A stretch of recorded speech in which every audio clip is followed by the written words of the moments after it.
இனிமையான நண்பர்களே, அன்புள்ளம் கொண்ட சொந்தங்களே, அனைவருக்கும் வணக்கம். வருகின்ற மே 11ஆம் நாள் பாட்டாளி மக்கள் கட்சியின் வன்னியர் சங்கத்தின் இளைஞர் பெருவிழா மாநாடு மகாபலிபுரத்தில் நடைபெறுகிறது. அந்த மாநாட்டில் மத்திய பாதுகாப்புத்துறை அமைச்சர் ராஜ்நாத் சிங் கலந்து கொள்வார் என்று ஒரு செய்தி வெளியாகி இருக்கிறது. அதை பற்றி இந்த காணொலியில் சற்று விரிவாக காண்போம். கிட்டத்தட்ட பல ஆண்டுகளுக்கு பிறகு வன்னியர் சங்கத்தின் சார்பில் வன்னிய இளைஞர் பெருவிழா நடத்தப்படுகிறது. அந்த மாநாடு மகாபலிபுரத்திலே மே 11ஆம் தேதி நடைபெறுகிறது. இந்த மாநாடு தொடர்பான பணிகள் தமிழகம் எங்கும் முடுக்கிவிடப்பட்டிருக்கிறது. இன்று கூட பாட்டாளி மக்கள் கட்சியின் தலைவர் அன்புமணி ராமதாஸ் அவர்கள் தன்னுடைய கட்சியின் மாவட்ட நிர்வாகிகளை அழைத்து வேகமாக ஆலோசனை நடத்தி கொண்டிருக்கிறார். அவர்களுக்கு பல ஆலோசனைகளை வழங்கி இருக்கிறார்.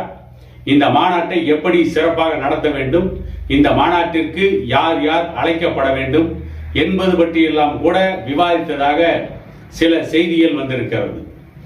அந்த அடிப்படையில் பாட்டாளி மக்கள் கட்சியின் கூட்டணி கட்சிகளையும் இடஒதுக்கீடு தேவைப்படுகின்ற மற்ற சமூகத்தின் தலைவர்களையும் இந்த மாநாட்டில் அழைத்து அவர்களையும் சமூக நீதிக்காகவும் ஜாதிவாரி கணக்கெடுப்புக்காகவும் பேச வைக்க வேண்டும் என்று ஒரு திட்டமும் இருக்கிறது என்றும், அதே நேரத்தில் இந்த மாநாட்டில் வன்னியர் சமூகம் அல்லாத மற்ற சமூகத்தை சார்ந்தவர்களையும் இந்த மாநாட்டிற்கு அழைத்து வந்து மாநாட்டை வெற்றிகரமான மாநாடாக நடத்த வேண்டும் என்றும் தீர்மானிக்கப்பட்டிருக்கிறது என்று செய்திகள் வந்து கொண்டிருக்கிறது. அதே நேரத்தில் தேசிய அளவில் எந்தெந்த தலைவர்களை அழைப்பது, இந்த மாநாட்டை தேசிய அளவில் எப்படி மிகப்பெரிய அளவில் பிரச்சாரம் செய்ய வேண்டும், தேசிய அளவில் தமிழ்நாட்டிலே வன்னியர் சங்கம் எதற்காக மாநாடு நடத்துகிறது, ஏன் இந்த மாநாடு நடத்தப்படுகிறது, இந்த மாநாடு நடத்தப்பட வேண்டியதன் நோக்கம் என்ன, இந்த மாநாட்டின் மூலம் சமூக நீதிக்காக இன்னொரு முன்னெடுப்பை பாட்டாளி மக்கள் கட்சி எடுக்கிறது, அனைவருக்கும் கல்வி வேலைவாய்ப்பில் 100% இட பங்கீடு வேண்டும் என்பதற்காக ஜாதிவாரி கணக்கெடுப்பு நடத்தப்பட வேண்டும் என்பதை ஓங்கி ஒலிக்கின்ற மாநாடாக இது இருக்கும் என்றும் சொல்லப்படுகிறது. ஆகவே தேசிய அளவில் சில தலைவர்களை அழைக்க வேண்டும் என்று பார்க்கின்ற பொழுது, இன்றைக்கு ஆளுகின்ற பாரதிய ஜனதா கட்சியில் பாதுகாப்புத்துறை அமைச்சராக இருக்கின்ற ராஜ்நாத் சிங், வட இந்தியாவிலே இருக்கின்ற ராஜபுத்திர சத்திரியர்களின் தலைவராகவும் இருப்பதாக சொல்லப்படுகிறது. அகில பாரத சத்திரிய மகா சபா என்கின்ற ஒரு அமைப்பையும் அவர் நடத்தி கொண்டிருப்பதாகவும் சொல்லப்படுகிறது.